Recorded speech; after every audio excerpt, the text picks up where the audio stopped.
Kemotongan balai lagi terjadi di kawasan padat penduduk yang menghangus ke 11 unit rumah warga di lorong Kemana, Kelurahan Kembang Agung, Kecamatan Kertapati, Palembang.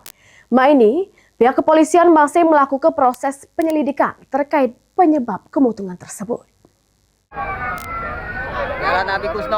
Pecah inilah rekaman video amatir warga yang menunjukkan detik-detik pas terjadinya kemotongan yang menghangus ke belasan unit rumah warga akibat diamuk si jago abang. Peristiwa kemotongan ini terjadi pada Kamis dini hari di Jalan Abi Kusno Cokro Suyoso, Kelurahan Kembang Agung, Kecamatan Kertapati, Palembang.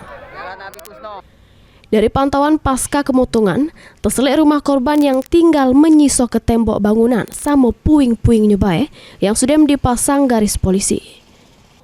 Uju warga setempat bernama Kartika Sari. Peristiwa kemotongan terjadi sekira jam 2 dini hari. Pas itu dirinya lagi tertedok mendengar teriakan warga sehingga bergegas metu rumah. Api pertama kali berasal dari rumah warga bernama Deti Kurnia yang sesudah itu merambat ke rumah warga lain di sekitarnya sehingga ngangus ke total 11 unit rumah. Pas kemotongan juga terdengar 2 kali suara dentuman yang diduga berasal dari tabung gas di rumah korban. Jam 2 subuh awalnya. Jam 2 subuh. Nah, kami lagi tidur, tak tahu kami. Pas ada orang ribut kan, kira kami aku budak tawuran, aku cak mano.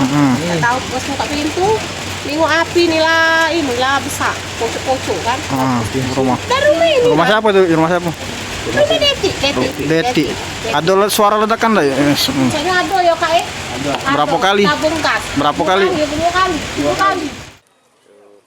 Sementara itu, Babin Kamtibmas Kertapati, Aibtu Awal ngungkap untuk penyebab pasti kemotongan ini masih juru proses penyelidikan samodak katik korban jiwa juru peristiwa ini. Sementara ini belum bisa dipastikan apa penyebab, tapi memang sudah ada beberapa warga yang ditanyai sumber api segala macam, tapi untuk kepastiannya kita belum bisa nyimpulkan. Untuk penyebabnya juga, apa sumber apinya, asalnya apa dari listrik atau dari gas atau apa itu masih dalam penyelidikan. Peristiwa kemotongan ini tidak cuma ngangus ke 11 unit rumah, ada juga 4 unit rumah warga yang terkena dampaknya, sehingga kerugian yang dialami diperkirakan mencapai ratusan juta rupiah. Heru Wahyudi, PAL TV.